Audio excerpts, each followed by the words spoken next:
Hi, this is Ethan Hein. Welcome to Play With Your Music.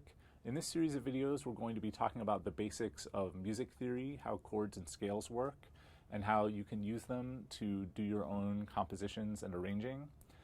In this first video, we're just going to be talking about some terminology, some names of things, and some general music concepts. In the next video, we're going to be talking about how even a totally naive and untrained pianist can actually get quite a few useful chords and scales out of the piano, and the couple of videos after that are just going to elaborate on even more fabulous, complex things you can get out of the piano, even if you have no idea what you're doing. I'm a good person to teach all of this to you because I am not a piano player. I'm a guitarist. The sum total of my piano education is 2 weeks of lessons in 1994. And since then, I've just been doing a lot of like hunting and pecking with my index finger. The beautiful thing about computer music is that that is all the keyboard skill that you really need. Before we jump in, the keyboard is not the only way to enter MIDI into the computer. There are a bunch of different ways you can do it. You can just draw it directly in with the mouse or the touchpad, which is how I do it 90% of the time because I'm such a lousy keyboard player. There are MIDI controllers that are not based on the piano metaphor, but that are based on other instruments as well. So for example, there are wind controllers that look kind of like little plastic saxophones. There are guitar controllers, which are regular guitars and which cost a fortune. In general, though, the most common MIDI controller you're going to encounter is a piano type thing like this. It is not, in fact, necessary to have any kind of specialized MIDI controller. You can actually play in all the MIDI that you want to off your regular old computer keyboard. It uses, it's just called keyboard MIDI, and a lot of different programs support it. GarageBand does, Ableton Live does. The layout of keyboard MIDI is the same as the piano keyboard. So even if you don't have a piano keyboard, this should still be useful to you. So let's jump in. So in the Western tuning system, there are 12 pitches, and they have this eccentric naming system, which seems kind of insane and nonsensical, but it emerged for historical reasons, so we just got to kind of deal with it. The home base, the kind of fundamental note around which everything else is organized, is C. Now, you might wonder, if the note names go A, B, C, D, E, F, G, why isn't the first note considered to be A? Wouldn't that make more sense? It certainly would make more sense, but there's some mysterious historical reason why, no, it's actually C. So anyway, things start and end on C. Next, we've got C sharp, then D sharp, then E, then F, and you might notice there is no E sharp. We just skip straight to F. Then we've got F sharp, G, G sharp, A sharp, B, and C.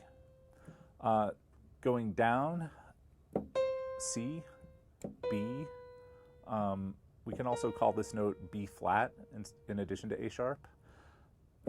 Then A flat, which is another name for G sharp. G, G flat, another name for F sharp. F, E, E flat, another name for D sharp. D, D flat, which is another name for C sharp. And C. You might find it sort of confusing and annoying that there is no E sharp or F flat and there is no B sharp or C flat, but that little bit of asymmetry in the black and white pattern is actually super useful because it helps you very easily see where you are on the computer, on the piano keyboard. So a little bit about this sharps and flats business. As I said, C sharp and D flat are two different names for the same thing, the black key in between C and D. Back in musical history, there was actually a meaningful difference between C sharp and D flat. They were actually different notes, but in the modern tuning system that everybody uses, they are the same note, just two different names for the same thing. So maybe the weirdest and most interesting thing about this note naming system is that you could start on C go up, up, up, up, up, up, up, and end up back on C. So both of these notes are called C, even though they're quite obviously different notes. And this gets at the fact that the note naming system is circular. The technical term is the pitch class system is circular. So this note is called middle C. It's also known as C4. This note is called C5. The next one up is C6. The next one up after that is C7. Going down from C4, you get C3, C2, C1, and then if you were to keep going down, you would get C0, C -1, C -2, and so on. The lowest note that has ever been recorded in nature is a vibrating gas cloud somewhere in outer space with a black hole in the middle of it that produces the note B flat 57 octaves below middle C, so that's like B flat -56, I think. So that's your fun nerdy science fact for today. The distance between any two notes with the same name, between any of the C's or any of the D's or any of the E's or any of the F's or whatever, is called an octave. That's because there are 8 notes in between these two C's, these two D's. We'll get into where the word octave comes from in the next video, but it's an interesting thing that humans perceive notes that are an octave apart from each other to be the same note. There are physiological reasons for that. These two notes share pretty much the whole same overtone series, and humans are actually not the only species that perceive octave equivalency, that perceive these two notes as being the same somehow. Rhesus monkeys also have octave equivalency, and so do some other primates. No one knows why, but interesting. So far we've been talking about the notes in an order that's called the chromatic scale, which just means the notes on the piano keyboard in order. There's another very common way of ordering the notes, which is called the circle of fifths. And the circle of fifths works like this. So say you start on C, and you go up 5 notes, 2, 3, 4, 5 on the white keys. So you wind up on G. If you go up 5 notes from G, 1, 2, 3, 4, 5, you wind up on D. If you go up 5 notes from D, you wind up on A. And if you just keep going up this interval called a fifth, you get to E, B, F sharp, C sharp, and so on, you wind up back on C. So the same way that if you go up the piano keys in order, you go from C back to C.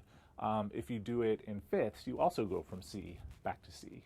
And the circle of fifths is super, super important for Western music theory. Things that are close to each other on the circle of fifths are considered to be harmonically related and will generally sound good together. Things that are distant from each other on the circle are considered harmonically unrelated and will sound bad if played at the same time. And we will talk much more about that in the next couple videos. So finally, here is side by side a comparison between the circle of half steps. Half steps, again, just the way the keys are laid out on the piano keyboard, and the circle of fifths. One of them is the, what's a mathematical term? The involute of the other. They have this very interesting mathematical relationship, which if you're into math, you should look into. It's super cool. Anyway, in the next video, we're going to talk about how to use all of this information to make actual music. So check it out.